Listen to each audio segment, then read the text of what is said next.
Assalamualaikum warahmatullahi wabarakatuh. Kami dari kelompok 5 mau mempresentasikan keripik tempe renyah.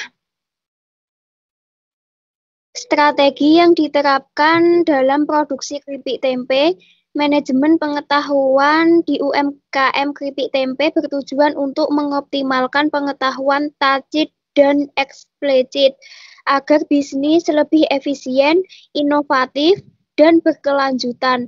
Komponen utama strategi yaitu 1. Identifikasi dan pemetaan pengetahuan, 2. Penciptaan pengetahuan, 3. Penyimpanan pengetahuan, 4. Berbagi pengetahuan, 5. Penerapan dan inovasi. Next, Mas. Langkah-langkah implementasi yang pertama, tahap persiapan 1-2 bulan, bentuk tim kecil, pemilik dan karyawan, dan alokasikan anggaran minimal Rp500.000 untuk alat digital. Pelaksanaannya 3-6 bulan mulai dari penyimpanan dan berbagai lalu evaluasi bulanan. Yang ketiga, monitoring. Gunakan feedback sederhana untuk menyesuaikan strategi dengan tujuan meningkatkan produktivitas, misalnya kurangi waktu produksi 20%.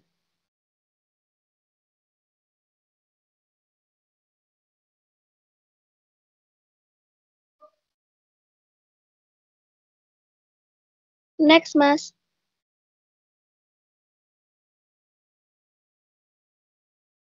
Strategi yang diterapkan. 1. Knowledge acquisition atau perolehan pengetahuan.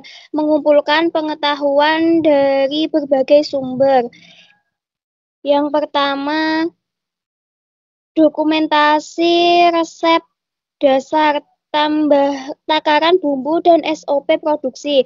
Wawancara karyawan senior tentang teknik kriuk tahan lama, mengikuti pelatihan dari Dinas UMKM atau Balai Industri. Yang keempat, melakukan benchmarking ke UMKM pangan lainnya. Output manual produksi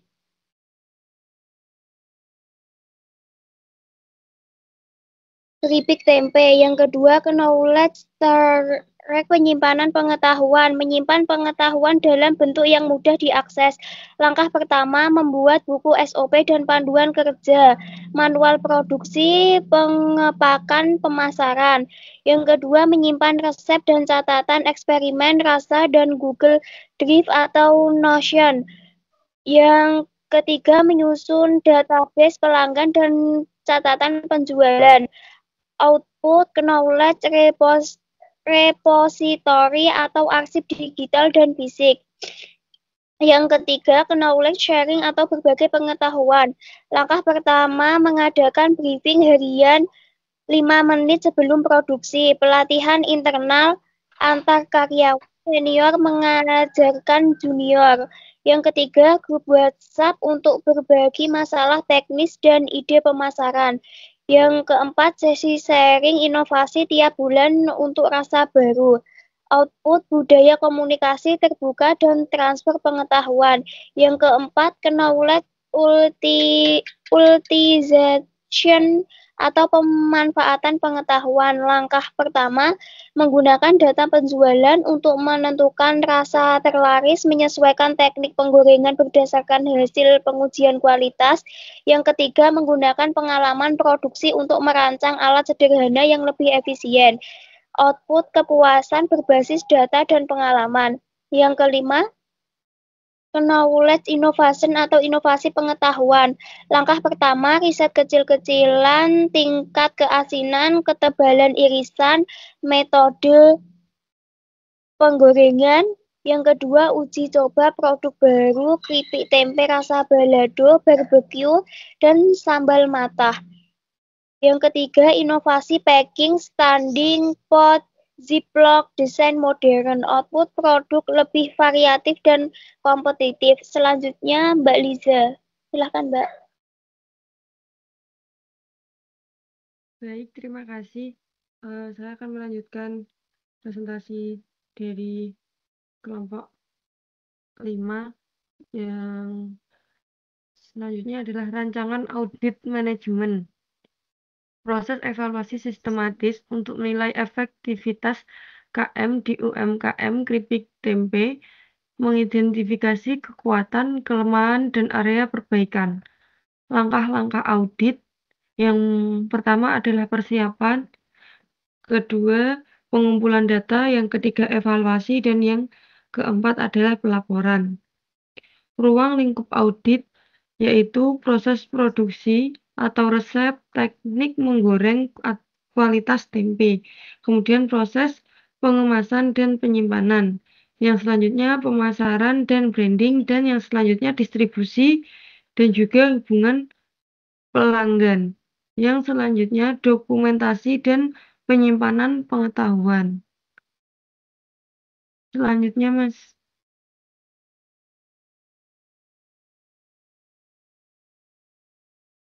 Yang selanjutnya adalah tahapan audit manajemen pengetahuan. Identifikasi pengetahuan atau knowledge identification. Yang pertama, pengetahuan teknis produksi. Pemilihan tempe berkualitas, teknik perajangan tempe, formulasi bumbu, teknik penggorengan renyah tahan lama, pengemasan atau packaging yang menjaga kualitas, penyimpanan produk jadi. Yang kedua, pengetahuan bisnis. Penentuan harga, pembelian bahan baku, pengelolaan keuangan sederhana.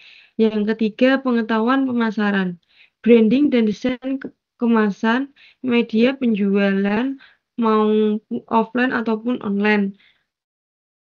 Audit alur pengetahuan atau knowledge flow, menilai bagaimana pengetahuan berpindah dalam UMKM. Pertanyaan audit, bagaimana karyawan baru belajar proses produksi? Apakah ada dokumentasi cara bekerja? Apakah pengetahuan hanya disimpan oleh pemilik? Apakah terjadi transfer pengetahuan saat pergantian tenaga kerja? Temuan umum di UMKM.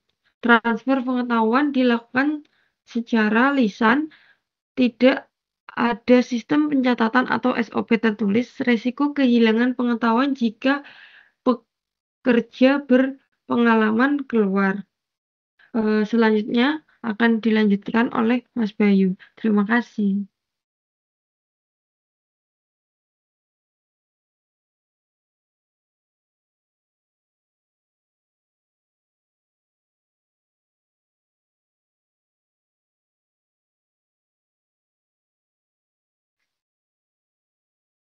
Baik, terima kasih Mbak Lisa. Selanjutnya ada rancangan pengukuran manajemen pengetahuan. Pengukuran manajemen UKM keripik tempe ini menggunakan metrik kuantitatif dan kualitatif untuk menilai aktivitas strategi yang digunakan. Dengan fokus ini pada indikator yang mudah diukur dan relevan dengan bisnis kecil. Tujuannya adalah yang pertama untuk meningkatkan efisiensi produksi, menjamin konsistensi kualitas keripik tempe, menilai efektivitas proses manajemen pengetahuan di produksi keripik tempe. Kemudian ada untuk identifikasi area yang perlu dibaiki dalam proses produksi. Yang pertama ada indikator kuantitatifnya, tingkat berbagi pengetahuan yang yaitu berapa persentase karyawan yang berpartisipasi dalam sesi berbagi di dalam produksi tersebut. Kurang lebih ada 70% untuk melalui log kehadiran pertemuan. Yang kedua, efisiensi produksi. Pengurangan waktu produksi keripik tempe, misalnya dari 2 jam menjadi 1,5 jam, atau pengurangan pemborosan bahan. Targetnya kurang lebih 5% untuk limbahnya. Yang ketiga, ada inovasi produk. Jadi jumlah variasi rasa keripik tempe itu bertahun harus mempunyai target minimal 2-3 inovasi diukur dari data penjualan. Yang keempat ada ROI pengetahuan. Peningkatan pendapatan harus misalnya 15% kenaikan penjualan setelah implementasi dan dibandingkan data pada sebelumnya. Untuk indikator kualitatifnya sendiri, masukan dari kepuasan karyawan itu sendiri. Skor rata-rata dinilai dari angka 1 sampai 5 tentang kemudahan akses pengetahuan. Yang kedua ada retensi pengetahuan. Tingkat kehilangan pengetahuan saat pergantian karyawan diukur melalui wawancara antara atasan dengan karyawan, berapa banyak resep yang hilang. Dampak bisnisnya, penilaian subjektif memiliki tentang peningkatan daya saing seperti kemampuan menangani permintaan musiman tempe. Yang kedua, metode pengukuran. Metode pengukuran ini dilakukan dengan beberapa cara. Yang pertama ada pengumpulan data menggunakan dengan dashboard sederhana, misalnya spreadsheet bulanan untuk melakukan metrik. Yang kedua, menganalisa, membandingkan data sebelumnya dan sesudah diimplementasi menggunakan sebuah grafik untuk mengetahui analisanya. Yang ketiga ada frekuensi, mengevaluasi bulanan untuk metrik operasionalan dan tahunan untuk yang strategis. Yang ketiga ada model pengukuran. Model pengukuran ini ada beberapa. Yang pertama, perolehan pengetahuan dengan frekuensi pelatihan produksi baru, jumlah sumber pengetahuan meliputi dari resep, teknik, dan pemasok yang tersedia. Kemudian tingkat pemahaman pekerja terhadap teknik produksi. Terus yang kedua ada knowledge sharing atau berbagi pengetahuan. Intensitas komunikasi antar ya, keberadaan SOP, berbagi pengetahuan. Terus ada efektivitas mentoring antara pekerja senior dan junior. Yang ketiga ada knowledge storage. Jadi penyimpanan pengetahuan, kesediaan dokumentasi proses produksi atau SOP dalam produksi keripik tempe. Kemudian akses dokumentasi tersebut dan pembaruan dokumennya. Yang keempat ada penerapan pengetahuannya. Ya tadi ada penerapan SOP-nya harus terdokumentasi di dalam sebuah usaha keripik tempe tersebut, tingkat kesalahan dan ataupun kecelakaan yang terjadi pada proses produksi tersebut harus ada penerapan pengetahuannya. Yang ketiga ada inovasi produk yang berbasis pengetahuan baru. Terima kasih. Itu mungkin dari kelompok kami. Apabila ada tanyakan atau revisi, kami persilakan.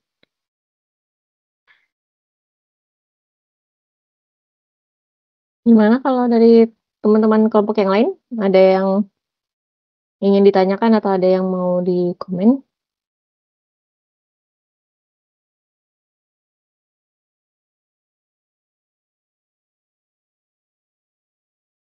Nggak ada? Oke. Kalau gitu dari saya, bisa balik lagi ke ini nggak, Mas? Ke strategi tadi.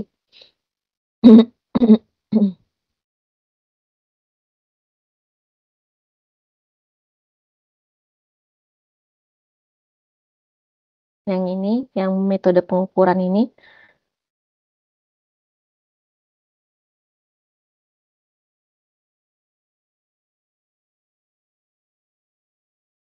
Yang tadi, ada metode pengukuran.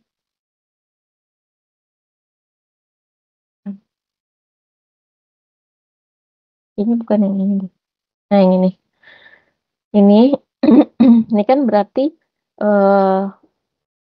rencananya untuk yang manajemen pengetahuan akan ada dibandingkan data sebelum implementasi manajemen pengetahuan sama sesudah manajemen pengetahuan. Nah, ini nanti diperjelas lagi yang mau dibandingkan apa. Oke, karena kan tadi kan targetnya udah ada tuh indikatornya. Ya kan indikatornya udah ada tuh indikator em, penjualan, indikator apalagi tadi ada yang beberapa pengurangan waktu produksi. Nah, yang mau dibandingkan itu apa-apa saja. Kemudian strategi yang di awal tadi, kalau misalnya yang pertama ini, yang metode pengukuran ini, analisisnya yang mau dibandingkan data apa. Kemudian yang strategi atas tadi,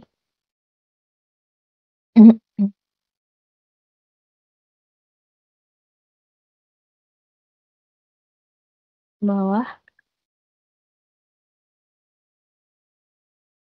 yang bawahnya mana tadi ya?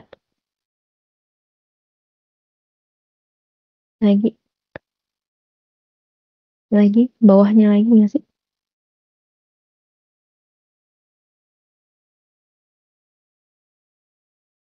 Nah, yang ini, yang knowledge utilization, yang nomor 4. Yang knowledge utilization ini kan langkahnya melihat data penjualan, kemudian dilihat rasa yang terlaris, kemudian menyesuaikan teknik penggorengan. Nah, berarti kan ini nanti ada kaitannya sama indikator yang diaudit, karena kan kita baru tahu mana rasa yang terlaris, kemudian teknik penggorengan yang bagus itu yang seperti apa. Itu kan berarti berdasarkan audit manajemen pengetahuan yang udah ada.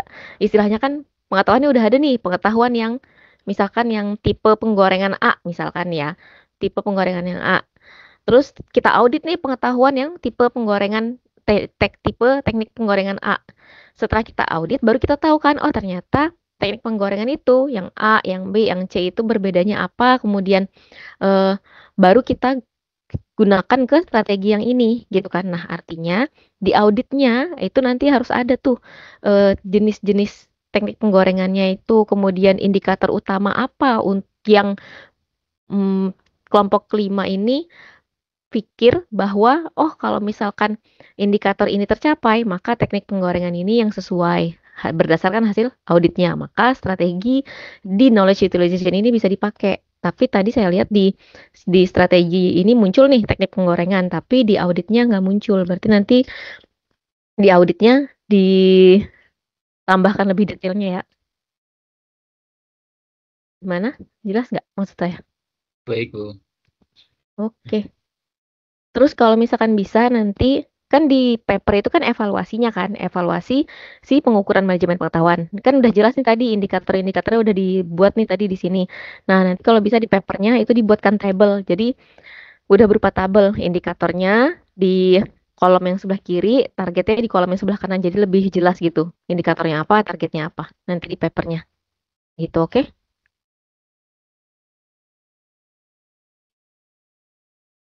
Gimana kelompok 5?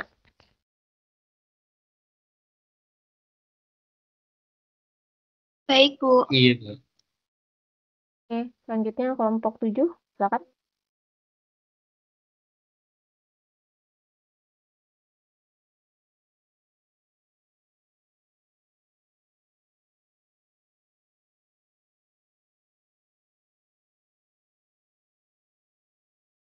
Kelompok 7, Bayu Sadewa, Ilham Bagas, sama M. Soum. Silakan, kelompok 7.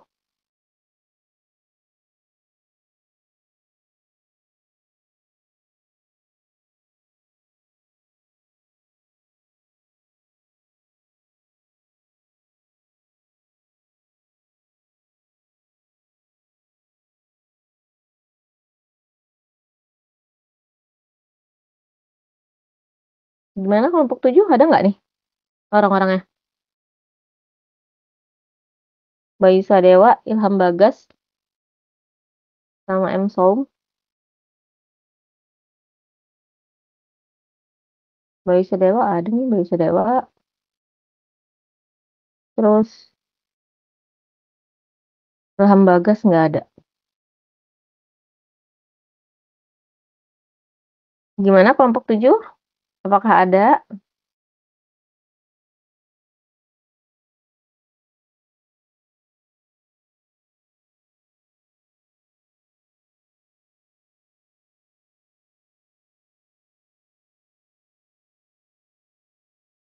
Gimana Mas Bayu Sadewa? Apakah bisa berbicara?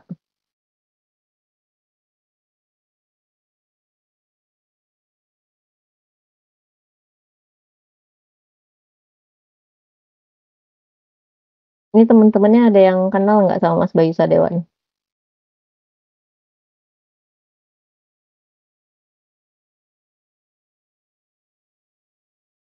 Menyerah Biasanya mungkin, kerja, Bu. Bu. Kenapa? Biasanya kerja. Biasanya kerja. Iya, tapi ya nggak tahu sih. Jarang komunikasi. Cuman kalau biasanya itu teman-teman yang itu kerja terus mungkin nggak denger apa gimana gitu. Oh gitu. Ah, Bu. Kelompok Gimana? Tadi atas nama Saum izin untuk tidak hadir, katanya ada pekerjaan kayak gitu. Iya, yang Ilham Bagas juga nggak ada ya. Berarti grup 7.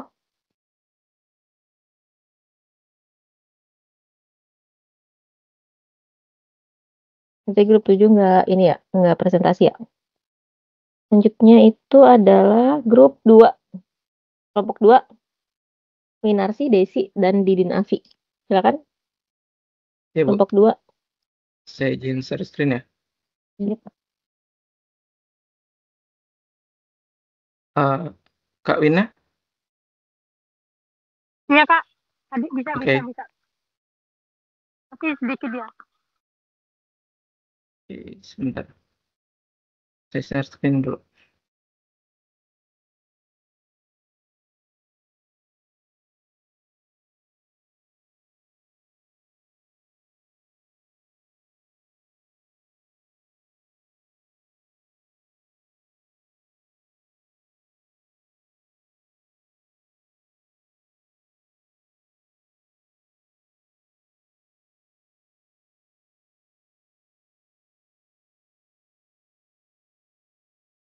Kak, siapa yang mau buka, Kak? Ya, silakan Kak. Oke. Bismillahirrahmanirrahim. Assalamualaikum warahmatullahi wabarakatuh. Dan selamat siang yang terhormat Ibu dosen kita. Perkenalkan, kami dari kelompok 2 akan mempresentasikan tugas Ibu, yaitu manajemen pengetahuan. Di sini kami ada 3 anggota, yaitu Kakak Didin Afidin, Desi Anasari, dan saya sendiri Nasih, yang judul yaitu nasi kepal. Nasi kepal semangat pagi. Jika nasi kepal semangat pagi. Nasi kepal semangat pagi, makanan berbasis nasi yang dikemas dalam bentuk kepalan praktis dan siap santap. Usaha nasi kepal ini dirancang untuk memenuhi kebutuhan konsumen yang sibuk seperti pekerjaan kantor, mahasiswa, dan pelajaran yang membutuhkan makanan cepat namun tetap mengenyangkan. Dengan memandangkan konsep grab and go breakfast dan cita rasa yang khas Indonesia, usaha ini berpotensi menjadi pilihan sarapan yang praktis yang diminati masyarakat urban.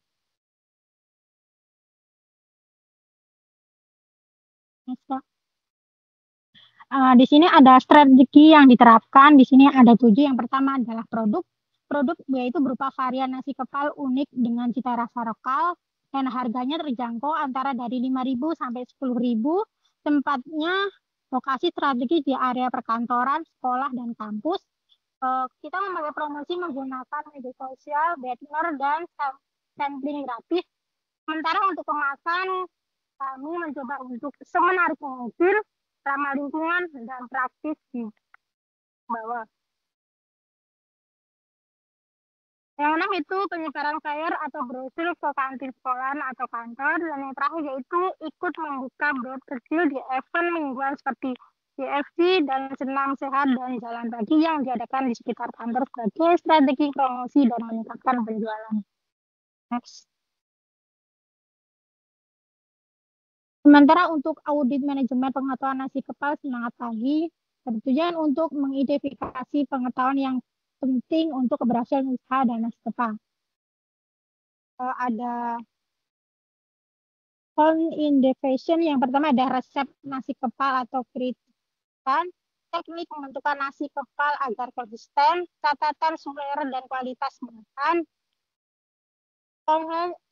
Kreatif yaitu mencoba resep baru dan mencatat hasilnya, mengamati selera pelanggan dan makanan. Dan yang ketiga, maksudnya yang C, store yaitu membuat buku resep atau catatan operasional, menyimpan data penjualan dan pelanggan secara digital. Dan yang kedua yaitu stock sharing, yaitu melatih karyawan tentang standar rasa, kebersihan, dan pelayanan, serta diskusi rutin untuk ide produk baru. Yang terakhir yaitu search engine optimization, yaitu menggunakan hasil riset rasa yang inovatif.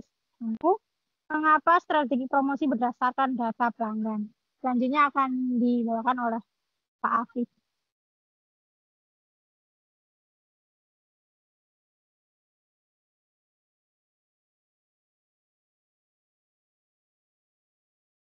Baik, terima kasih Kak. Saya lanjutkan untuk pengukuran manajemen pengetahuan nasi kepal semangat pagi, yaitu ada knowledge documentation, yaitu pendokumentasian pengetahuan. Yang satu ada presentasi informasi terdokumentasi, yaitu jumlah SOP, resep, checklist yang sudah dibuat, lalu dibagi dengan total kebutuhan dokumentasi. Itu targetnya minimal 70% terdokumentasi. Lalu yang kedua ada konsistensi penggunaan dokumentasi. Jadi apakah karyawan mengikuti SOP, lalu ada apakah resep digunakan tanpa perubahan. Metode yang digunakan untuk dokumentasi ini tuh ada checklist sederhana bulanan, lalu ada review dokumennya setiap bulan. Seperti itu. Yang selanjutnya ke knowledge sharing atau berbagi pengetahuan. Jadi yang bisa diukur dari pengetahuan yang ada di bisnis kami itu seberapa aktif pengetahuan dibagikan antar pemilik dan karyawan. Indikatornya ada frekuensi pelatihan internal, contoh pelatihan bentuk nasi kepal, kebersihan, dan pengemasan. Target minimal 1 kali per bulan untuk pelatihan internal ini. Selanjutnya ada jumlah karyawan yang menguasai keterampilan inti. Seperti yang tadi, pengemasan, bagaimana membuat nasi kepal, seperti itu. Jadi pembungkusan, lalu ada kebersihan produknya. Seperti ini misalnya membentuk nasi kepal dengan berat dan tekanan yang sama. Lalu target ada 2 karyawan yang mampu selama minimal 1 kali per bulan. Lalu yang selanjutnya ada waktu adaptasi karyawan baru. Jadi semakin cepat, semakin baik pengetahuan ditransfer. Ya, minimal targetnya kurang dari 7 hari. Seperti itu. Selanjutnya ada knowledge application atau penerapan pengetahuan. Apa yang diukur adalah apakah pengetahuan yang sudah benar-benar dipraktikkan setiap hari. Indikatornya yaitu konsistensi produk. Jadi rasa yang sama itu biasanya kita dari feedback dari pelanggan, jadi kita skorkan dari 1 sampai 5. Ada bentuk dan ukuran yang stabil, ukuran dengan sampling mingguan. Lalu selanjutnya ada tingkat kesalahan produksi. Misalnya ada nasi kempal yang terlalu lembek, tidak bisa dibentuk, rapuh, atau misalnya isiannya terlalu banyak, atau misalnya kurang, seperti itu. Jadi atau overcost bahan, seperti itu. Targetnya kurang dari 5% seminggu. Lalu ada kecepatan produksi produk. Waktu rata-rata 10 sampai 20 per hari. Jika waktu semakin cepat, transfer pengetahuan berarti efektif. Selanjutnya ada knowledge retention atau resistensi pengetahuan. Apa yang diukur? Apakah pengetahuan bertahan jika karyawan atau pemilik tidak berada di tempat? Indikatornya ketergantungan pada pemilik. Ukurannya yaitu berapa banyak proses yang bisa dilakukan pemilik. Targetnya ketergantungan itu kurang dari 40%. Jadi kalau misalnya pemilik atau karyawan inti yang memiliki pengetahuan pengetahuan inti gitu tidak ada di tempat atau misalnya sedang cuti atau sebagainya, yang berarti itu bisa jalan gitu. Jadi harus ketergantungan itu harus kurang dari 40%. Lalu selanjutnya ada ketersediaan dokumentasi cadangan. Semua resep dan SOP ada di Google Drive atau WhatsApp. Biasanya ditaruh di WhatsApp dan di sharing di grup WhatsApp seperti itu. Targetnya harus 100% tersimpan digital. Jadi ini merupakan teknologi yang kita pakai untuk komunikasi antar karyawan dan pemilik seperti itu. Lalu selanjutnya ada knowledge culture atau budaya pengetahuan. Apa yang diukur? Apakah budaya kerja mendukung pengembangan dan berbagai pengetahuan? Indikatornya jumlah ide per bulan. Misalnya ada menu baru, cara pengemasan baru yang lebih cepat, atau alur kerja yang lebih cepat. Target minimal 3 ide per bulan. Persentase ide yang diuji coba, yaitu ide yang diuji coba dibagi dengan ide yang masuk. Target 50% yang diuji. Feedback pelanggan yang digunakan. Target ada minimal 1 perbaikan per bulan berdasarkan feedback pelanggan. Feedback ini biasanya kita dapatkan ketika kita jam operasional terjadi gitu. Misalnya ada pelanggan yang hari kemarin dia beli ini cuman kurang pedas atau misalnya terlalu pedas gitu. Nanti kita perbaiki di bulan berikutnya gitu. Jadi kita masuk ke pengukurannya seperti itu.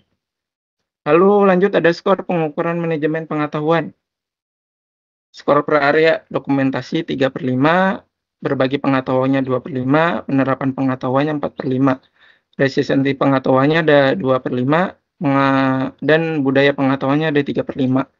Jadi yang tadi sudah dijelaskan di atas itu kan ada banyak kurangnya ya, seperti dokumentasi yang belum terdokumentasi atau belum terdigitalisasi gitu kan, atau seperti tadi ada ketergantungan dari pemilik atau karyawan inti gitu loh. Jadi kalau misalnya mereka nggak ada, mereka jalan apa enggak gitu kan. Jadi itu skor per area kami.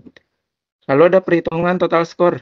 Total perhitungan skor dengan rumus, dokumentasi, berbagi pengetahuan, penerapan plus resistensi budaya dibagi 5 yang tadi skor area. Jadi semuanya ada 2,8. Jadi intervensi skor 2,8 ini menunjukkan bahwa praktik manajemen pengetahuan berada di kategori cukup. Beberapa proses sudah berjalan baik, namun masih ada risiko hilangnya pengetahuan jika tidak dilakukan perbaikan. Mungkin sekian dari kelompok kami. Ada pertanyaan mungkin dari teman-teman yang lain?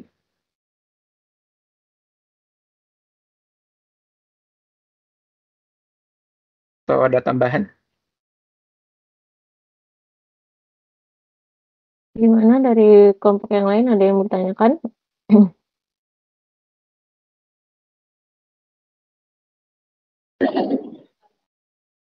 Mungkin dari Ibu, Bu, kita ada tambahan, Bu.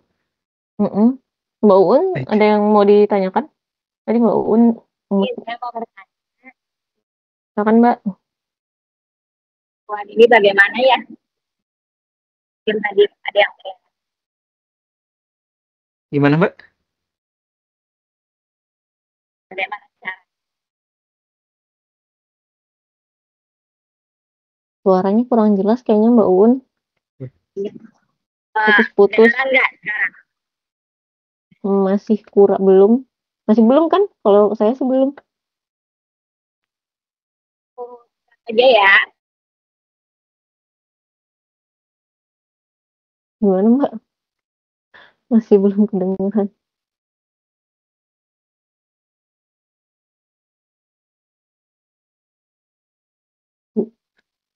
Oh, chat aja.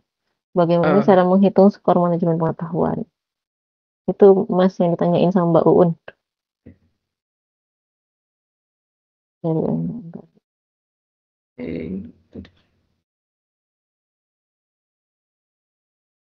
Bagaimana cara menghitung skor manajemen pengetahuan? Yang tadi skor yang dimunculin tadi. Ya, ini ya. Jadi ini sebenarnya di bisnis kami itu kan ada beberapa, maksudnya kayak skornya gitu ya, maksudnya kekurangannya gitu kan. Kayak saya kasih contoh aja nih, kayak yang ini kan, knowledge resistensinya. Itu kan masih tergantung sama pemilik dan karyawan inti. Misalnya yang membuat apa sih namanya, nasi kepal yang masak gitu loh, yang masak itu dia yang buat pertama kali gitu loh, atau misalnya yang paling ahli gitu kan. Nah kalau misalnya mereka itu lagi nggak ada, atau misalnya pemilik yang nggak ada, itu adanya pas ada operasional tuh pasti ada yang sedikit terhambat gitu loh. Jadi jalan sih jalan, cuman masih ada yang terhambat karena kemampuan transportasinya kurang maksimal gitu loh. Jadi untuk menghitung skornya jadi seperti ini. Kayak tadi resistensi pengetahuan cuma baru 2 nih, gitu kan. Berarti dari skor 5 kita harus baru nyampe di 2 gitu loh. Nah, jadi dari semua ini yang udah di kuantitatifkan gitu loh. dari skornya dari 3/5, dari dokumentasi berbagi pengetahuannya 2/5. Nah, itu semua dijumlahkan dan hasilnya seperti ini. Jadi 5 ditambah 3, ditambah 2, tambah 4, tambah 2, tambah 3, lalu dibagi 5 seperti itu. Jadi semuanya itu dijumlahkan dan hasilnya jadi 2,8. Nah, karena bisnis kami ini baru jalan gitu kan, jadi maksudnya ada ada perbaikan, tapi tetap pada kategori cukup seperti itu, Mbak. Jadi kalau misalnya karyawan intinya hilang gitu kan, atau misalnya lagi cuti, ya bisa jalan, cuman pasti ada kendala-kendala yang dihadapi seperti itu. Gimana Mbak Un?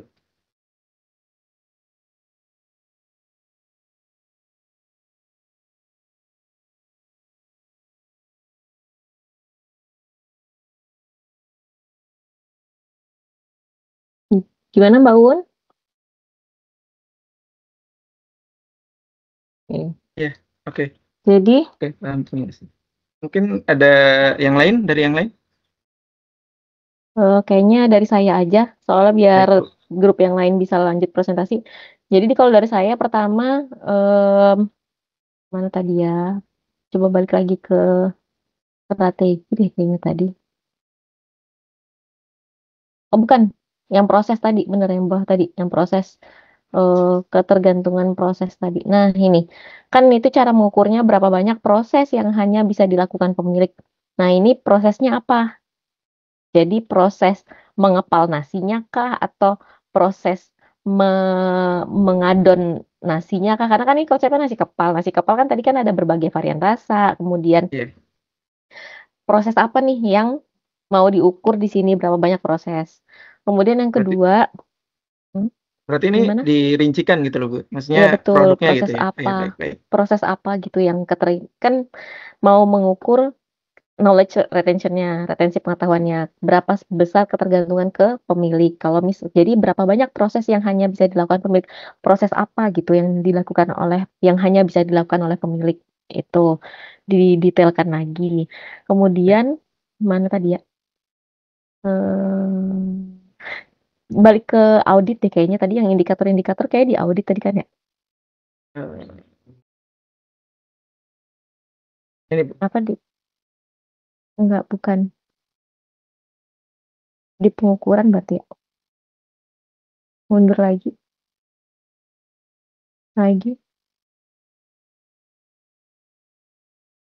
Nah, yang ini sebenarnya udah ini nih, udah ada apa namanya ini target-targetnya. Tapi maksudnya itu sama kayak yang kelompok 1 tadi, targetnya itu dirincikan target apanya gitu.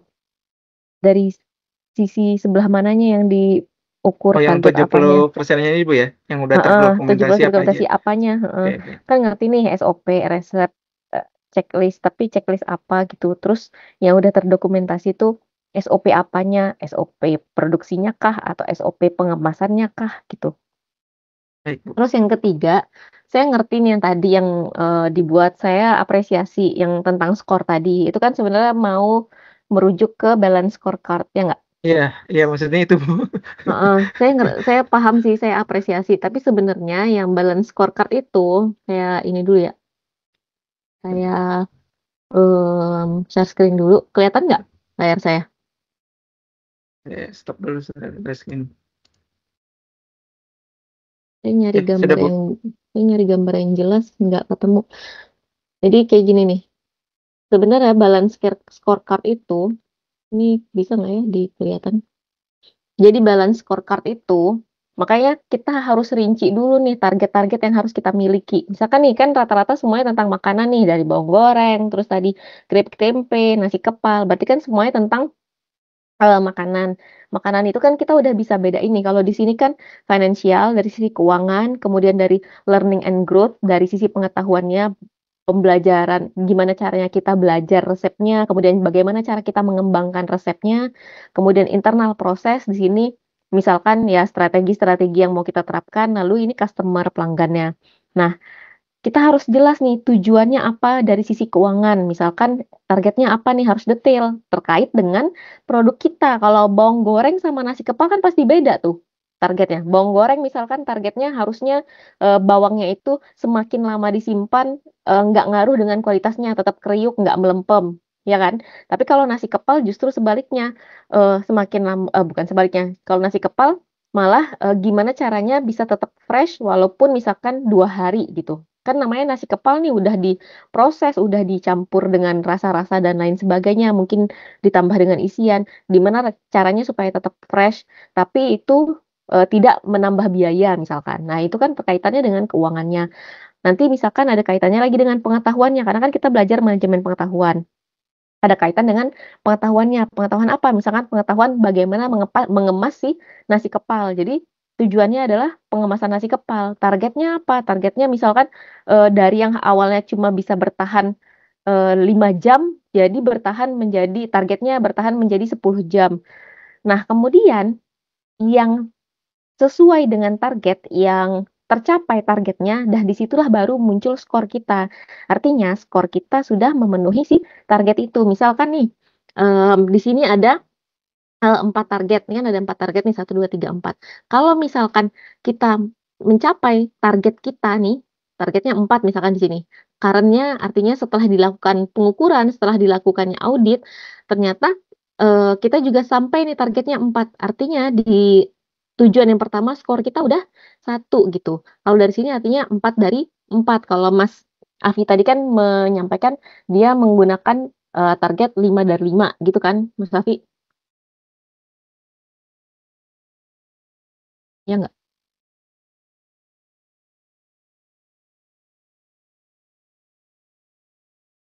Nah, kalau kayak gitu berarti em, target skornya memenuhi nih. Jadi skor yang pertama, skor 2, skor 3, skor 4. Artinya ini udah nih skornya 4 dari 4 untuk yang learning and growth aja atau untuk dari sisi penciptaan pengetahuannya saja, belum dari divisi yang lain atau belum dari bagian yang lain gitu. Nah, itu yang intinya balance scorecard. Teman-teman yang lain nanti kalau misalkan mau ditambahkan di papernya atau di presentasinya untuk yang minggu depan boleh untuk menambahkan balance scorecard. Selanjutnya itu aja sih komen dari saya.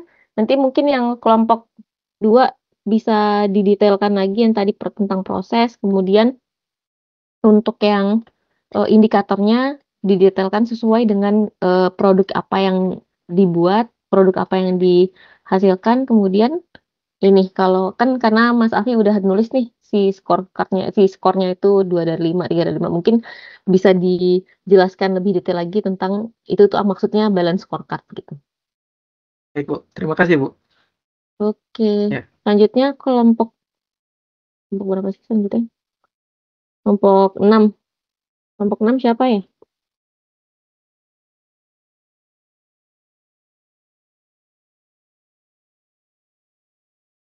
Kelompok 6?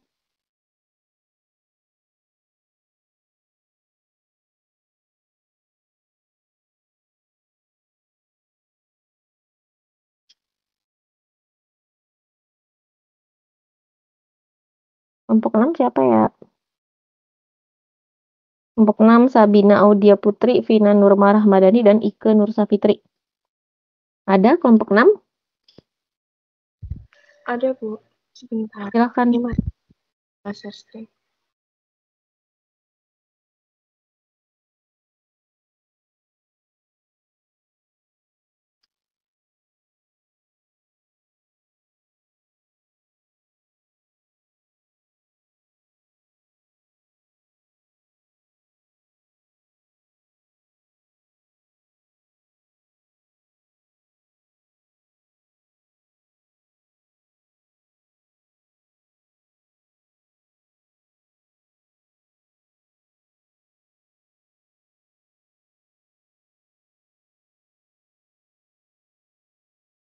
Gimana kelompok 6? Bentar ya, Bu. Masih dicoba share screen. Belum muncul soalnya.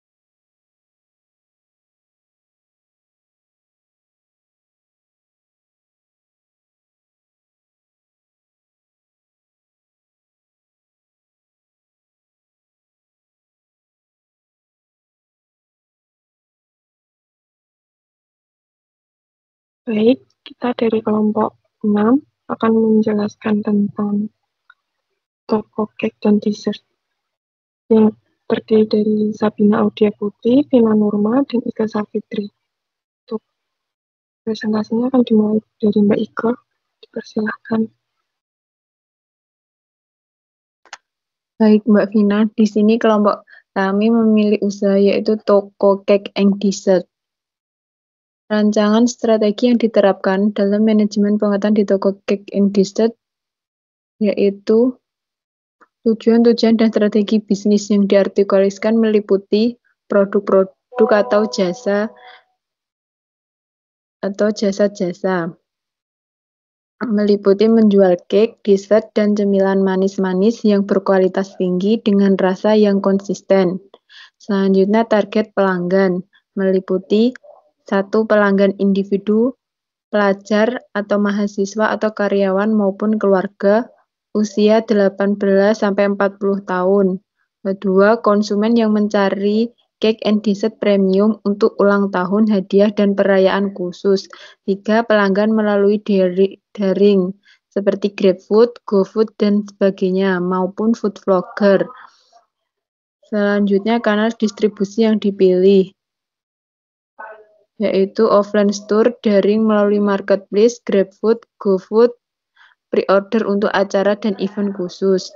Selanjutnya, analisis lingkungan regulasi, yaitu 1. Persaingan tinggi antar toko lokal dan waralaba. Kedua, keamanan pangan dan sertifikasi kebersihan. Ketiga, tren pelanggan terhadap produk low sugar, gluten free, dan estetik packing.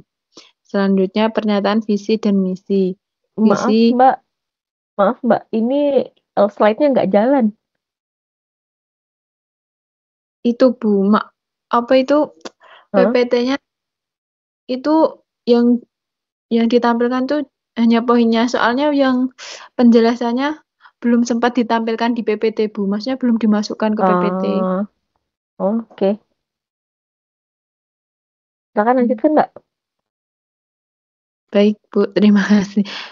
Pernyataan visi dan misi. Visi menjadi toko cake and dessert yang dikenal dengan kualitas, inovasi, rasa, dan pelayanan yang maksimal. Misi menjaga konsistensi rasa dan presentasi, mendorong inovasi menu berbasis riset tren pasar dan umpan balik pelanggan.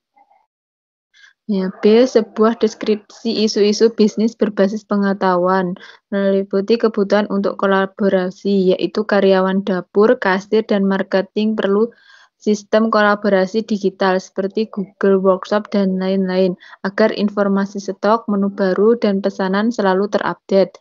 Selanjutnya, kebutuhan untuk varian level kinerja, yaitu perlu adanya SOP dan pelatihan agar kualitas produk tetap sama, walaupun dibuat oleh karyawan yang berbeda. Selanjutnya, kebutuhan untuk inovasi. Butuh berbagai ide menu baru berdasarkan umpan balik pelanggan, seperti melalui sesi meeting bulanan. Selanjutnya, kebutuhan untuk menangani beban informasi berlebih, yaitu perlu penyimpanan terpusat agar resep, laporan penjualan, dan catatan bahan baku tidak tercecer atau ganda. Yang C. Sebuah persediaan sumber daya pengetahuan yang berbeda, meliputi model pengetahuan, yaitu 1. Touched knowledge, keahlian membuat kue dengan tekstur sempurna dan memiliki rasa dengan ciri khas tertentu, teknis dekorasi. 2. Explicit knowledge, resep tertulis, SOP dapur, manual pelayanan pelanggan, laporan penjualan, panduan alat. Selanjutnya, media sosial, yaitu 1. Budaya saling berbagi tips antar karyawan. 2. Jaringan pemasok bahan baku terpercaya. 3. Komunitas pelanggan loyal dan food vlogger maupun food influencer. Selanjutnya, model infrastruktur, yaitu 1. Sistem penyimpanan cloud atau Google Drive, Google Workshop, dan Notion. Yang kedua, perangkat digital, komputer kasir, tablet untuk pesanan, kamera untuk dokumentasi produk. Yang ketiga, struktur organisasi jelas antara bagian dapur, pelayanan, dan promosi. Yang D, sebuah analisis tentang poin-poin pengungkit pengetahuan yang direkomendasikan untuk mendeskripsikan proyek-proyek pengetahuan mana yang dapat memaksimalkan ROI dan nilai bisnis seperti penerapan sistem manajemen pengetahuan, yaitu 1. Penyimpanan dan akses informasi. Semua SOP, resep, dan laporan diarsipkan di cloud dengan akses sesuai jabatan. Kedua, pelatihan berkala. Sesi mingguan berbagi tips dan pelatihan menu baru untuk menjaga standar mutu. Yang ketiga, feedback loop. Gunakan data penjualan dan review pelanggan untuk inovasi rasa dan tampilan. Keempat, Community of Practice (COP). Bentuk kelompok kecil antar karyawan untuk diskusi ide, solusi, dan eksperimen produk baru. Selanjutnya, pengukur kinerja. 1. Penurunan kesalahan produk. Kedua, konsistensi rasa dan tampilan antar shift. Ketiga, jumlah ide menu baru yang diuji dan berhasil diluncurkan. Keempat, peningkatan rating pelanggan atau repeat order. Selanjutnya, rekomendasi lanjutan, yaitu 1. Investasi pada sistem POS terintegrasi untuk data real-time. Kedua, program penghargaan untuk karyawan dengan kontribusi ide terbaik. Ketiga, kolaborasi dengan chef tamu atau pelatihan eksternal untuk memperkaya pengetahuan. Yang ketiga, rancangan audit manajemen pengetahuan. Meliputi tujuan manajemen pengetahuan, misi menciptakan suatu sistem manajemen pengetahuan yang dapat mempertahankan mutu produk, mendorong kreativitas, serta meningkatkan produktivitas di semua aspek toko.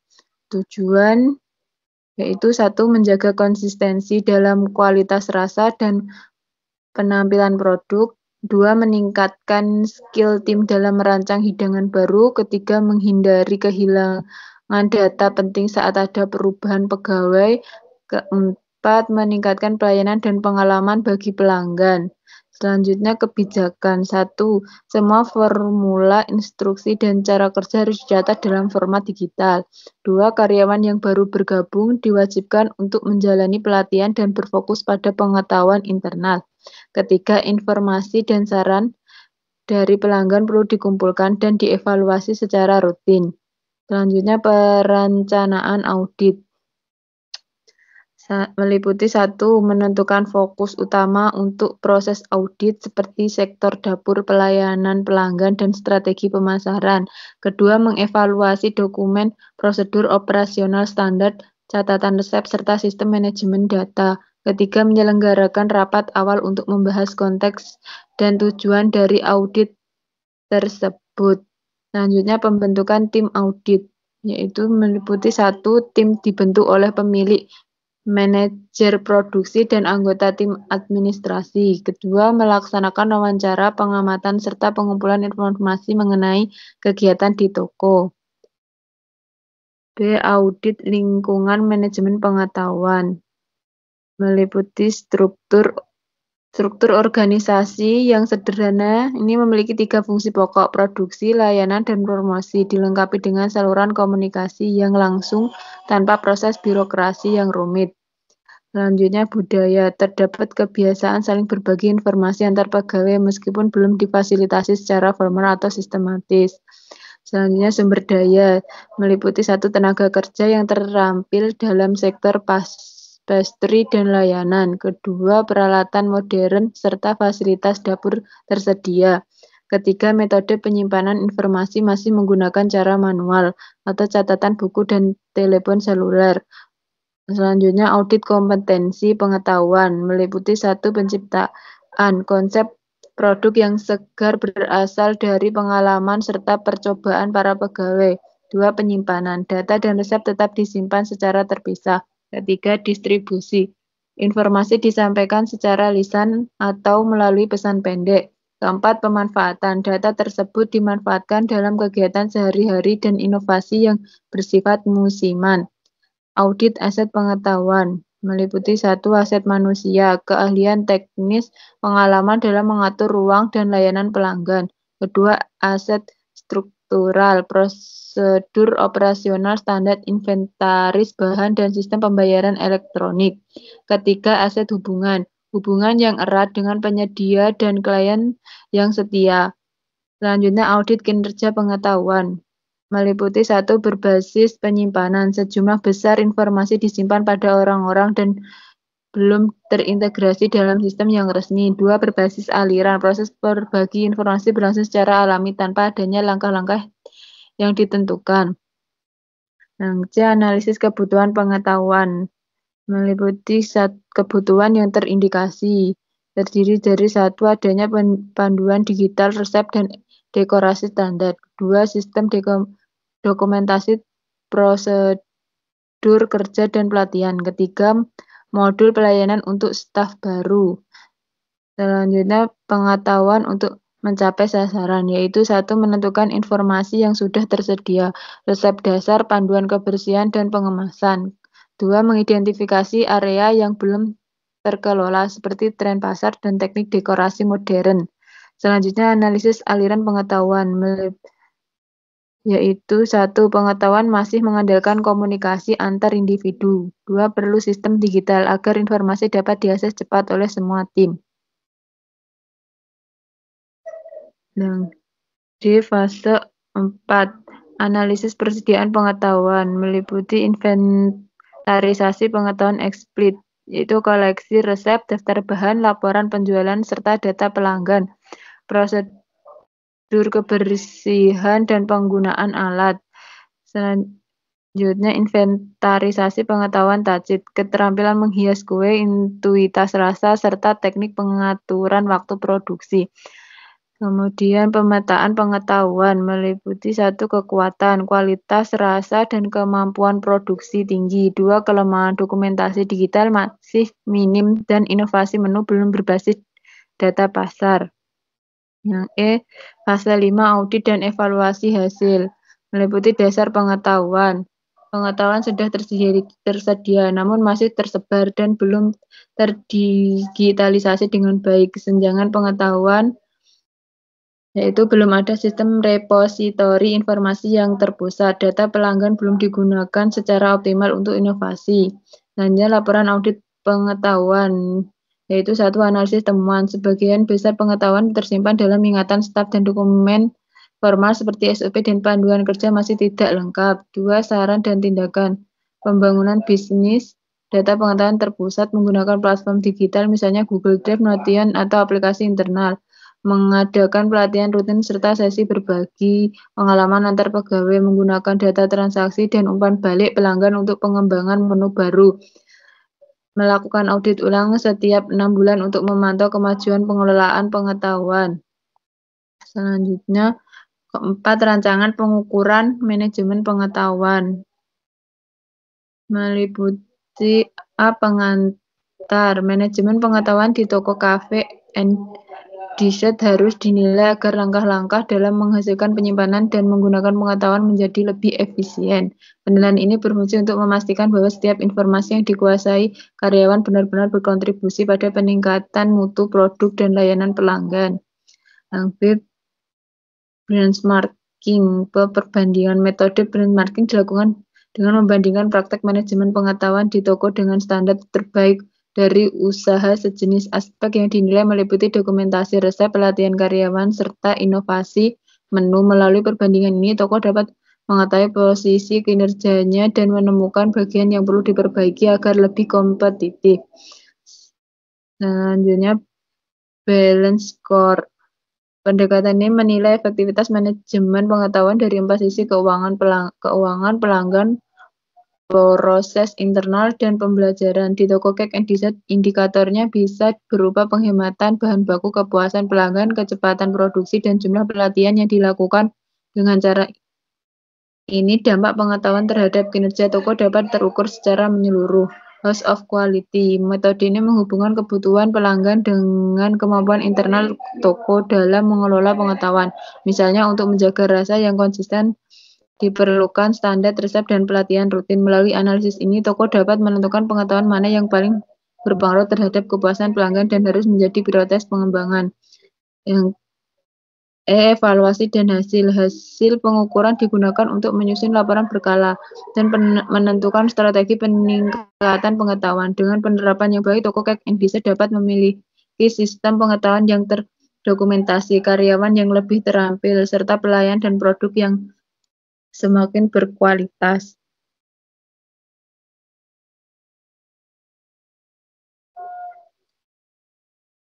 Sekian yang bisa saya sampaikan.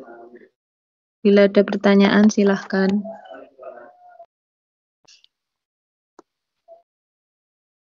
Dari saya langsung aja ya. Yang pertama, kan tadi ada yang disampaikan tentang audit sistem manajemen. Audit sistem manajemen apa itu nggak dijelaskan.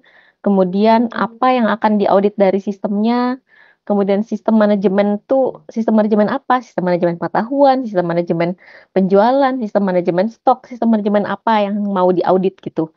Kemudian yang akan diaudit apa itu nggak dijelaskan. Kemudian yang kedua, indikator sama dengan yang grup 1 tadi, ini semuanya masih general. Nanti indikatornya harus disesuaikan dengan produknya. Kan produknya di sini cake sama dessert, jadi harus disesuaikan dengan produknya, indikatornya juga harus disesuaikan dengan produknya. Kemudian ya itu yang akan diaudit apa sistemnya apa. Soalnya tadi nggak disampaikan, cuma disampaikan audit sistem manajemen, tapi sistem manajemen apa itu nggak dijelaskan dan yang akan diauditnya apa gitu.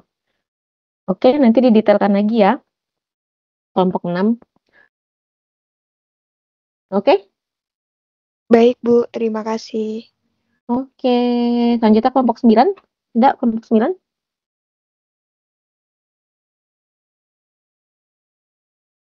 Kelompok 9.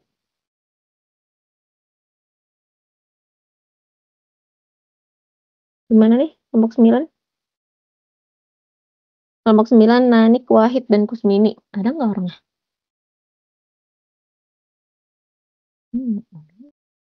Ada nih Mbak Nanik. Kemudian Iya, ada. ada ini sebentar. Soalnya ramai sini. Kusmini nggak ada. Silakan Mbak Nanik, bisa presentasi.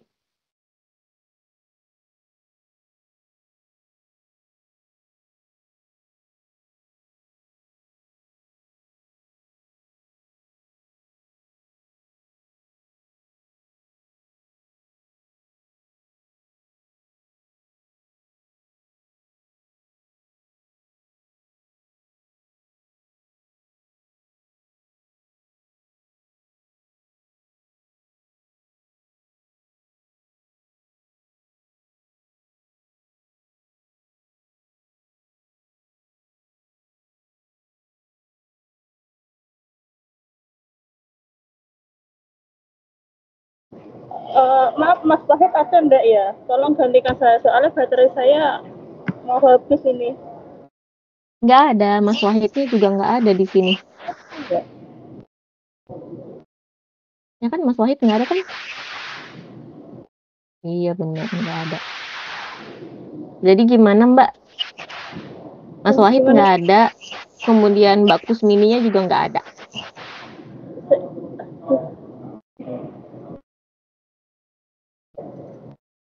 Sebentar Bu, saya kan dulu. Aduh, baterai ini Pak.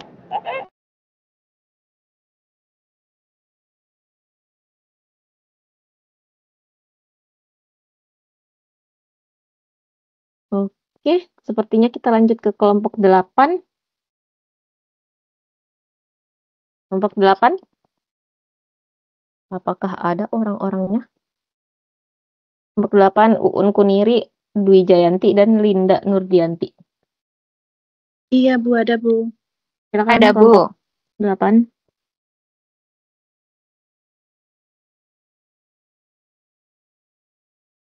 Kak Afi, bisa di-share?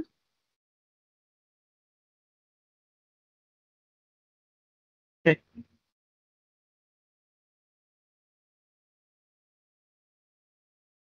Oke, udah kelihatan ya?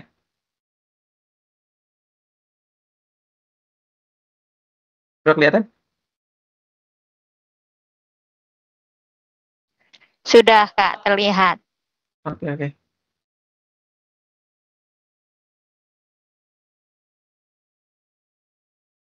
Ya, sebenarnya selamat sore ya Bu. Kami perkenalkan kami dari kelompok 8 ingin berpresentasi mengenai kode kedai kopi Tani. Kelompok 8 itu adanya anggotanya ada Dwi Jayanti dan saya Rinda Nugianti dan Uun Kuniri.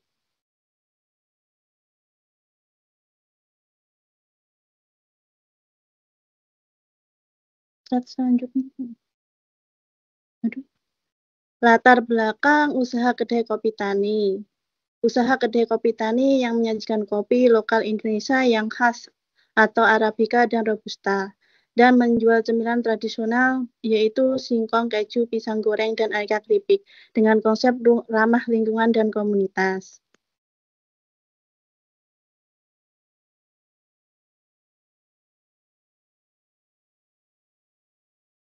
Alasan memilih usaha kedai kopi Tani yaitu kopi adalah bagian dari gaya hidup modern dan berkonsumsi secara rutin oleh berbagai kalangan, termasuk dalam kategori kebutuhan pokok seperti teh dan gula. Alasan mendirikan kedai kopi karena bisnis ini menawarkan potensi keuntungan tinggi, fleksibilitas kreatif, dan daya tarik gaya hidup yang kuat. Kedai kopi bukan hanya tempat minum, tapi juga ruang soal dan pengalaman.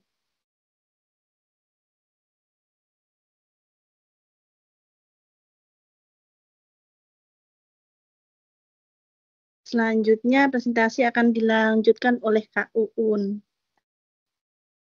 Assalamualaikum, selamat siang. Saya akan melanjutkan presentasinya. Mohon maaf, kedengaran nggak suara aku, Bu? Ya, Halo? kedengeran. Iya, Oh, kedengeran. iya.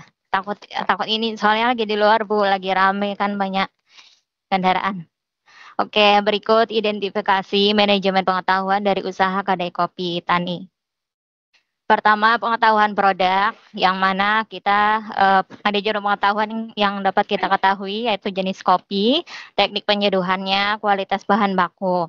Selanjutnya, pengetahuan tentang proses produksi, yaitu mengenai SOP pembuatan minuman dan juga makanan, dan juga standar kebersihan.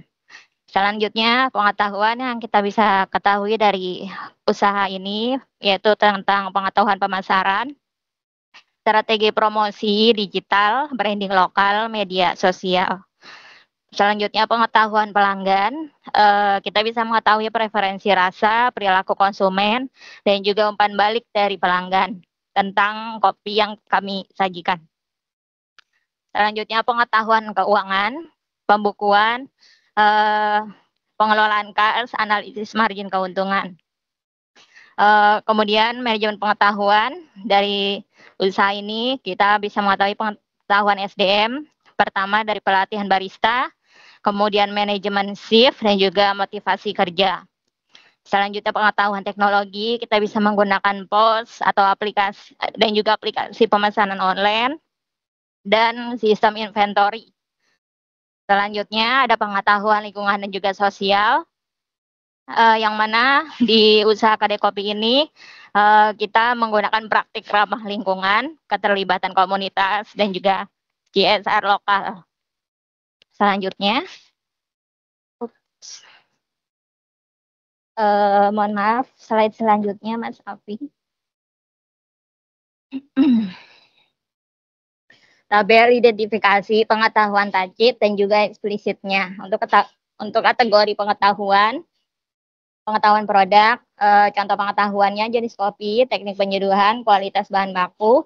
Ini merupakan jenis pengetahuan yang eksplisit, yang mana pengetahuan eksplisit ini bisa ketahui dengan jelas dari berbagai sumber informasi tentang jenis kopi, yaitu kopi yang kami sajikan ada kopi Arabica dan juga kopi Robusta. Kualitas bahan baku dan juga ada pengetahuan tajidnya, yakni teknik penyeduhan. Karena pengetahuan tajid ini merupakan pengetahuan yang tidak bisa dijelaskan secara gamblang, namun kita bisa melihatnya, memperhatikan untuk mendapatkan pengetahuan tersebut. Kemudian ada pengetahuan proses produksi, contohnya SOP pembuatan minuman dan makanan, dan juga standar kebersihan. Nah, ini merupakan jenis pengetahuan eksplisit. Selanjutnya ada pengetahuan pemasaran, strategi promosi digital, branding lokal, dan juga media sosial. Hal ini merupakan pengetahuan eksplisit, yang mana strategi promosi kita bisa melakukan promosi melalui media sosial, dan juga bisa melakukan promosi secara langsung kepada pelanggan. Kemudian ada pengetahuan pelanggan. Contoh pengetahuan ada preferensi rasa, perilaku konsumen, dan juga umpan balik. Kita bisa mengetahui jenis pengetahuannya, ada pengetahuan tacit, yakni preferensi rasa dan juga perilaku konsumen. Kemudian ada jenis pengetahuan eksplisitnya, kita bisa mengetahui umpan balik dari pelanggan melalui data-data survei. Selanjutnya pengetahuan keuangan, ada kita bisa mengetahui pembukuan, pengelolaan kas, analisis margin keuntungan. Yang mana pengetahuan ini merupakan pengetahuan eksplisit yang bisa dipelajari dan bisa diketahui dengan jelas melalui proses pembelajaran. Selanjutnya ada pengetahuan SDM, ada pelatihan barista. Nah, dari sini kita bisa melihat adanya transfer pengetahuan melalui pelatihan barista ini, kemudian ada manajemen shift dan juga motivasi kerja. Nah, untuk motivasi kerja merupakan pengetahuan tacit dan juga pengalaman interpersonal merupakan salah satu pengetahuan tacit. Selanjutnya ada pengetahuan teknologi, penggunaan POS, aplikasi pemesanan online, dan sistem inventory, yang mana merupakan pengetahuan eksplisit. Selanjutnya ada pengetahuan lingkungan dan sosial, ada praktik ramah lingkungan, keterlibatan komunitas, dan juga CSR lokal. Jenis pengetahuannya termasuk pengetahuan eksplisit, yang mana praktik dan juga program CSR adalah pengetahuan eksplisit, dan sedangkan tacitnya itu keterlibatan komunitas, dan juga yang mengandung nilai dan juga budaya. Selanjutnya, untuk slide selanjutnya, Mas. Nah, dari usaha kedai kopi ini ada diagram yang menunjukkan manajemen pengetahuan dari usaha kedai kopi. Pertama, kita bisa melihat ada alur dari pengetahuan produk, kemudian proses produksi, selanjutnya proses pengetahuan pemasaran. Itu saling terhubung satu sama lain, yang artinya itu saling bertimbal balik, saling melengkapi antara pengetahuan yang satu dan pengetahuan lainnya. Kemudian ada pengetahuan pelanggan, pengetahuan keuangan, dan juga pengetahuan SDM. Dari pengetahuan produk itu tersambung ke pengetahuan pelanggan, yang artinya ketika produk yang kita sajikan, kita akan melihat penilaian dari pengetahuan pelanggan, kita bisa melihat dari umpan balik pelanggan. Dan ada pengetahuan teknologi, dari diagram menunjukkan semua kategori pengetahuan saling terhubung dan membentuk ekosistem pengetahuan. Pengetahuan teknologi itu berperan sebagai penghubung antar sistem, yakni pengetahuan lingkungan sosial, pengetahuan keuangan, pengetahuan SDM, dan juga pengetahuan pelanggan. Pengetahuan lingkungan dan juga sosial menjadi fondasi keberlanjutan dan nilai etis bisnis. Demikian presentasi dari kelompok saya. Mungkin jika ada yang kurang dari kelompok saya, sebentar saya ada pantun, burung irian, burung cendrawasih. Bila banyak kekurangan, mohon maaf dan mohon dikoreksi. Terima kasih. Oke, terima kasih kelompok Iya, Bu. 8. Langsung saya aja yang ngasih komentar soalnya kita masih Iya, ada Bu. 2 kelompok lagi. Yang pertama Iya. sama dengan kelompok yang sebelumnya tentang indikator, itu harus didetailkan kembali indikator yang harusnya diukur. Ini kan belum ada nih dari sisi audit manajemen pengetahuannya, kemudian dari sisi pengukuran manajemen pengetahuannya yang mau diukur apa. Jadi ini kan cuman baru tentang identifikasi pengetahuannya aja. Nah, nanti ditambahkan indikatornya apa yang harusnya diukur, kemudian cara pengukurannya seperti apa, nanti ditambahkan ya. Kemudian yang kedua, yang diagram tadi, sebenarnya yang diagram tadi, misalkan yang pengetahuan pelanggan, tadi kan disampaikan sama Mbak Uun bahwa pengetahuan pelanggan, kalau kita sudah memiliki pengetahuan produk, artinya kita juga harus memiliki pengetahuan tentang pelanggan kita. Kemudian dari pelanggan kan dapat feedback nih, dapat feedback itu kan nanti akan balik lagi ke pengetahuan produk kita, ya enggak? Gitu kan tadi yang Iya, Bu, disampaikan benar. sama Mbak Uun. Nah, Ya.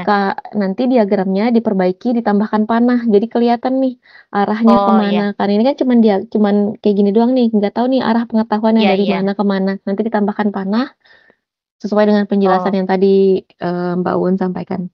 Itu aja 2 itu ya. iya, Bu. Oh iya, terima Oke, kasih. terima kasih. Selanjutnya kelompok 4. Kelompok 4 itu kelompok 4,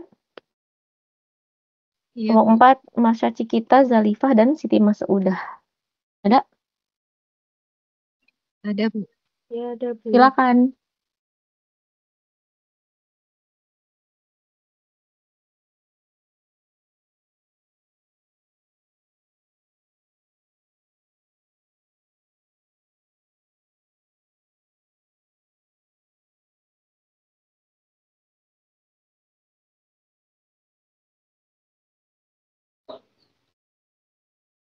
Assalamualaikum warahmatullahi wabarakatuh. Kami dari kelompok 4 akan mempresentasikan hasil tugas 3 kami. Kami beranggota 3 orang. Yang pertama ada Mbak Marsha Cikita, yang kedua ada saya sendiri, dan yang ketiga ada Mbak Zalifah. Next, Mas.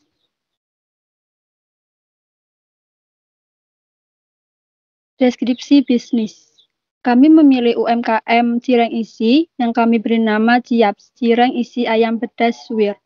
UMKM ini bergerak di bidang produksi dan penjualan cireng isi, yaitu makanan ringan khas Indonesia berbahan dasar tepung kanji yang diberi isi seperti ayam suwir, hati ayam, atau varian lainnya. Produk cireng ini menggabungkan cita rasa tradisional dengan inovasi isi yang menarik, sehingga memberikan pengalaman camilan yang lezat dan berbeda bagi konsumen. Kami melakukan penjualan secara offline di lokasi usaha dan melalui pemesanan online untuk menjangkau pasar lebih luas. Ada beberapa tujuannya. Yang pertama, meningkatkan penjualan dan pangsa pasar melalui produk berkualitas. Yang kedua, membangun loyalitas pelanggan dengan pelayanan dan produk yang konsisten. Yang ketiga, mengembangkan jaringan distribusi dan pemasaran, baik secara offline maupun online. Dan yang terakhir, menjaga keberlanjutan usaha melalui pengelolaan keuangan dan operasional yang efektif. Lanjut.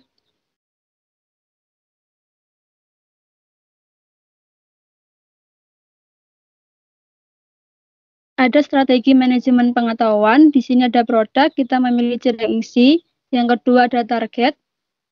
Kami menyasar semua kalangan, mulai dari anak sekolah, mahasiswa, pegawai kantoran, ibu rumah tangga, atau masyarakat umum yang mencari camilan enak, praktis, dan terjangkau. Ada visi dan misi. Visinya menjadi usaha camilan cireng isi yang dikenal luas dengan kualitas terbaik dan inovasi rasa yang variatif, serta menjadi pilihan utama konsumen di pasar lokal. Adapun visinya, 1, menyediakan produk cireng isi dengan bahan berkualitas. Yang kedua, memberikan pelayanan yang ramah dan cepat kepada pelanggan. Yang ketiga, melakukan inovasi produk secara berkala untuk memenuhi kebutuhan dan selera konsumen. Dan yang terakhir, mendukung pertumbuhan UMKM dan perekonomian lokal. Lanjut.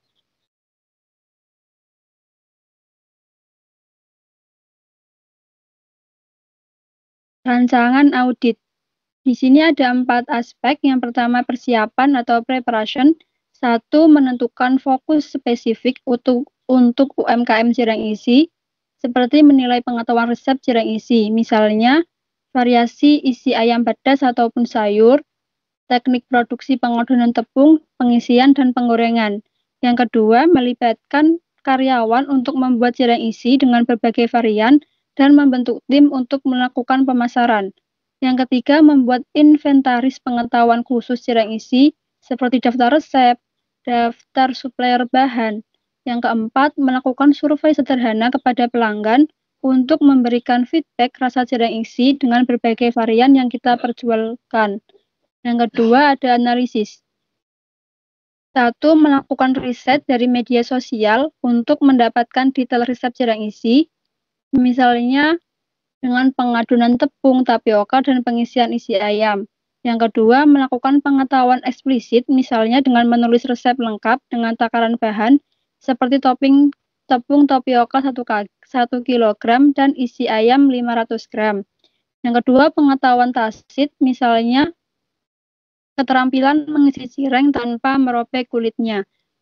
Aspek selanjutnya implementasi. 1. Menyusun rencana spesifik seperti mendokumentasikan resep tacit menjadi eksplisit melalui video tutorial singkat atau buku panduan sederhana yang mencakup resep cireng isi lengkap.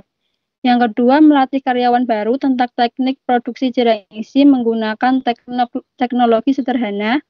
Yang ketiga, melakukan workshop praktis di dapur UMKM untuk mengajarkan resep varian baru cireng isi.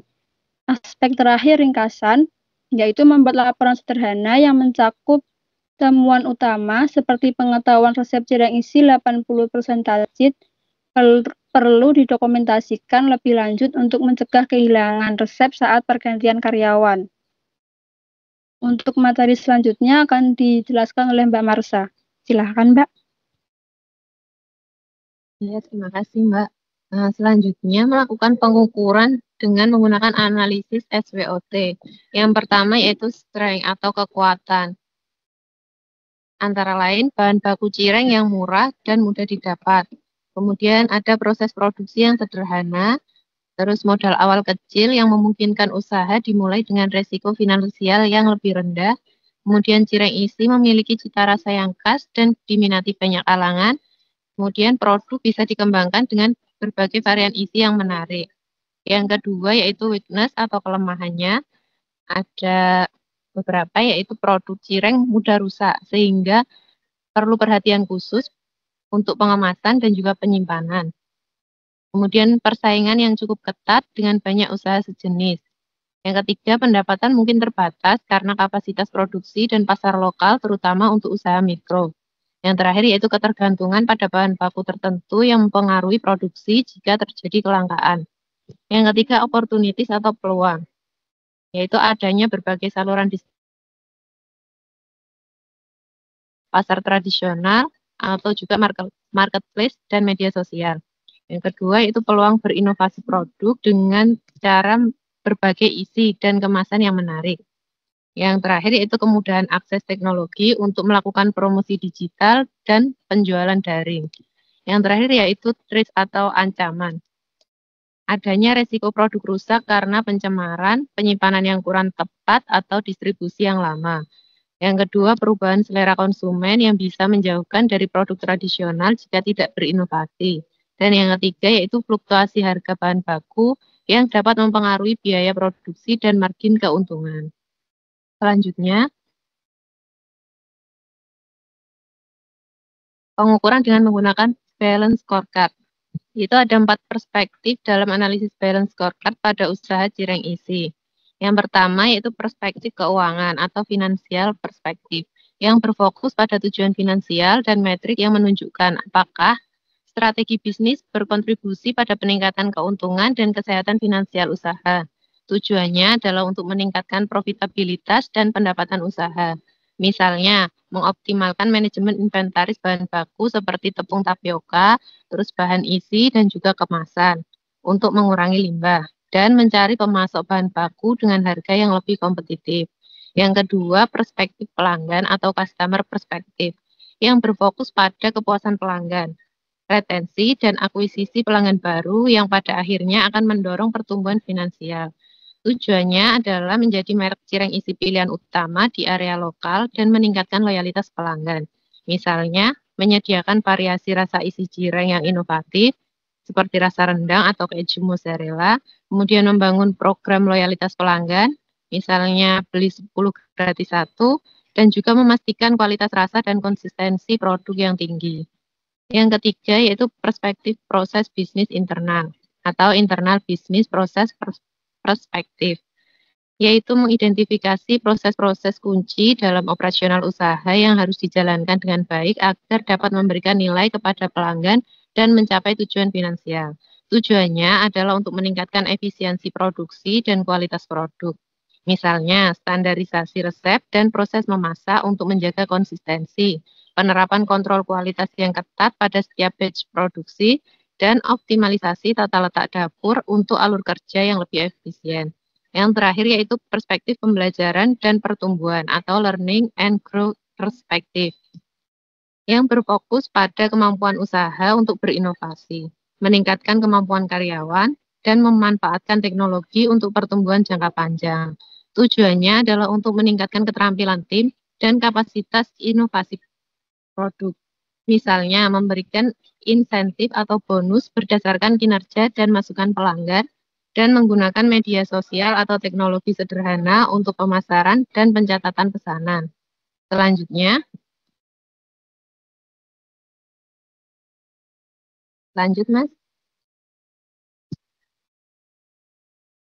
Pengukuran Key Performance Indicator dengan menggunakan metode SMART, yaitu Specific, Measurable, Achievable, Relevant, dan Tempo.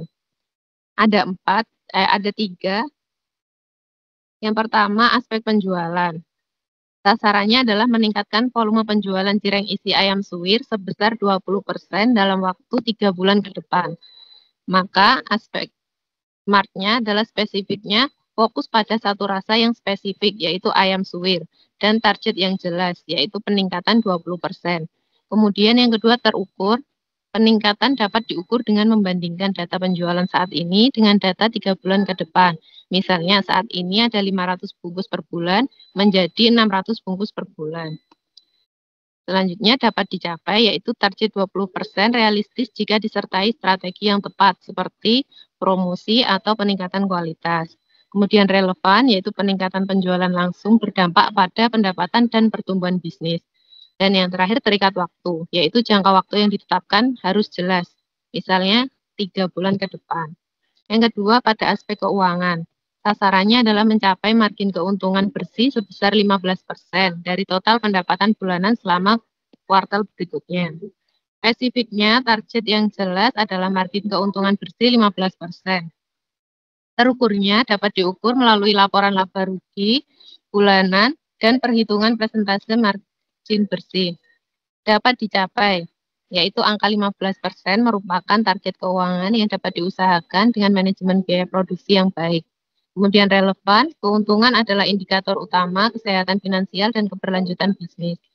Terikat waktu, yaitu batas waktu yang ditetapkan adalah selama kuartal berikutnya atau 3 bulan ke depan.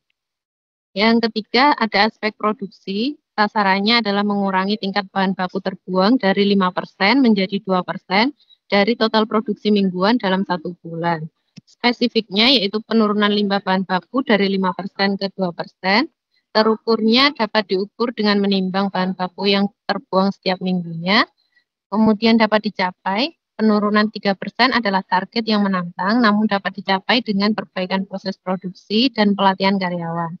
Relevan, yaitu pengurangan limbah meningkatkan efisiensi biaya dan profitabilitas, sehingga mengoptimalkan penggunaan sumber daya yang terbatas. Terikat waktu, yaitu jangka waktunya yang jelas selama 1 bulan. Yang terakhir yaitu aspek pemasaran atau pelanggan. Sasarannya adalah meningkatkan jumlah pengikut di akun media sosial toko, misalnya dari 500 pengikut menjadi 1.000 pengikut aktif dalam waktu 6 minggu. Spesifiknya, fokus pada jumlah pengikut di media sosial tertentu. Terukur, yaitu jumlah pengikut dapat dilacak dengan mudah di platform media sosial. Kemudian dapat dicapai target peningkatan 500 pengikut dalam 6 minggu realistis dengan konten yang menarik dan interaksi aktif. Relevan yaitu meningkatkan visibilitas merek dan potensi basis pelanggan baru atau berkontribusi pada pengenalan merek. Yang terakhir yaitu terikat waktu, yaitu batas waktu yang ditetapkan adalah 6 minggu. Selanjutnya,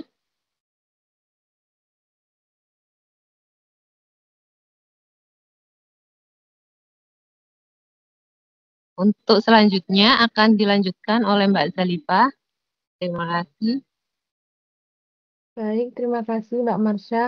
Selanjutnya akan saya jelaskan tentang benchmarking. Perbandingan kooperatif menjadi strategi kolaborasi dalam sesama pelaku UMKM. Bisa jadi sesama penjual cireng di wilayah lain atau penjual camilan sejenis. Dapat dilakukan dengan saling berbagi data kinerja produksi, misalnya masukan atau keluaran untuk tujuan perbaikan bersama. Contohnya bisa membandingkan efisiensi penggunaan bahan baku seperti tepung tapioka atau bumbu isiannya.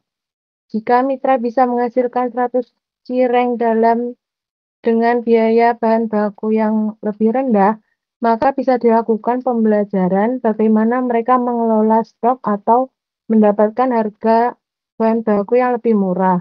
Kerjasama ini bertujuan untuk memperbaiki fungsi produksi kunci-kunci dari masing-masing usaha. Perbandingan kompetitif, jika ingin mengetahui secara persis strategi pesaing utama, misalnya bagaimana mereka bisa menjual dengan harga sedikit lebih murah, tetapi kualitas tetap terjaga, bisa menetapkan pihak ketiga atau konsultan. Untuk mengumpulkan data tersebut, pihak ketiga ini akan melakukan studi dan membandingkan harga jual, varian rasa, hingga strategi pemasaran online mereka.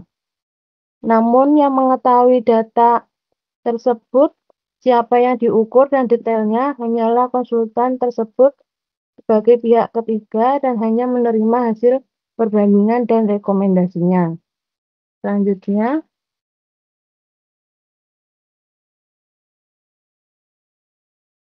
Selanjutnya, House of Quality atau HOQ. Beberapa indikator yang dapat dikembangkan sebagai berikut. Yang pertama, beban pengembangan kompetensi dan beban pelatihan setiap pekerja. Untuk mencapai standarisasi resep dan kontrol berat isian yang konsisten atau karakteristik proses, perlu dilakukan pelatihan pegawai. Data ini akan menunjukkan seberapa besar upaya dan biaya yang dikeluarkan untuk melatih karyawan agar proses produksi cireng isi tetap berkualitas. Yang kedua, kepuasan pelanggan. Ini menjadi hasil akhir dari HOQ. Jika cireng isi sesuai dengan keinginan pelanggan seperti rasanya yang enak, isian yang banyak, dan lain-lain, maka kepuasan pelanggan akan tinggi. Dapat mengukur ini dengan survei atau rating bintang di media sosial. Yang ketiga, waktu yang dihabiskan untuk mengemas keterampilan secara sistematik untuk penggunaan ulang pada masa depan. Begitu menemukan resep cireng isi yang paling disukai, selanjutnya harus mendokumentasikannya dengan SOP atau standar operasional prosedur yang terperinci. Waktu yang digunakan untuk menuliskan resep rahasia dan langkah-langkah pengisian yang ideal ke dalam SOP yang akan diukur. Memastikan bahwa kualitas rasa enak bisa direplikasi terus-menerus. Beban pengumpulan informasi untuk pelanggan yang ada. Ini sangat penting untuk tahap awal HOQ. Pemilik harus mempunyai data apa yang membuat pelanggan cireng isi ini senang atau kecewa. Data ini bisa berupa hasil survei tentang varian rasa baru atau masukan tentang jenis kemasan yang lebih baik. Selanjutnya, total jumlah paten. Walaupun mungkin jarang untuk UMKM cireng isi, Paten ini bisa muncul jika menciptakan alat pengisian adonan yang sangat inovatif atau tingkat teknik pengawetan frozen food yang baru. Ini menunjukkan hasil akhir dari inovasi yang didorong oleh HOK. Yang terakhir, jumlah ide yang diimplementasikan dibandingkan dengan yang disarankan. Ketika pelanggan menyarankan rasa baru, misalnya rasa balungan atau keju pedas, atau kemasan frozen food yang lebih tahan lama, itu adalah ide yang disarankan. Jumlah ide yang diimplementasikan, misalnya membuat rasa balungan yang mengubah kemasan dengan vakum seal. Untuk menjadi indikator seberapa responsifkah terhadap kebutuhan pasar yang merupakan inti dari HOK. Selanjutnya, sekian dari presentasi kami. Kurang lebihnya kami mohon maaf. Apabila ada pertanyaan atau koreksi, kami persilakan, Bu. Terima kasih. Oke, tadi yang pertama yang balance scorecard itu kan udah dijelaskan rinci, tapi belum ada targetnya apa, indikatornya apa. Jadi target berupa angkanya apa, kemudian setelah dievaluasi seperti apa. Ini kan cuma kayak penjelasannya aja, tapi indikatornya apa yang mau dituliskan di balance scorecard, kemudian targetnya berapa itu belum dituliskan. Kemudian yang KPI-nya, yang Key Performance Indicator, itu juga nanti ditulis di papernya, itu dituliskan berbentuk tabel, jadi kelihatan nih indikatornya apa, targetnya berapa, gitu ya. Oke? Iya, Bu. Oke, ini kan masih ada sisa satu kelompok kan ya, kelompok 3. Ya enggak? Kelompok 3. 2 Kelompok 3. kelompok, Bu, sama kelompok Kelompok 9 saya. 9. Ya, Bu, Iya. kelompok 3. Iya. Minggu depan nggak apa-apa kan yang kelompok 3 sama kelompok 9? Karena minggu depan paling kan cuma menjelaskan tambahan yang detail yang hasil di komen. Yang jelas nanti kelompok 9 dan kelompok 3 kan udah belajar nih dari teman-temannya yang kurang-kurang apa aja, terus yang komen yang saya kasih apa, nanti tinggal ditambahin di PPT sama di papernya ya. Kelompok 9 dan kelompok 3. Oke, terima kasih. Sampai jumpa minggu depan. Nanti minggu depan saya mau screenshot untuk laporan, jadi yang bisa on cam tolong dihidupkan ya untuk screenshotnya, pas screenshotnya aja. Oke, terima kasih. Sampai jumpa minggu depan. Assalamualaikum. Waalaikumsalam warahmatullahi wabarakatuh. Terima kasih, Bu. Waalaikumsalam. Terima kasih.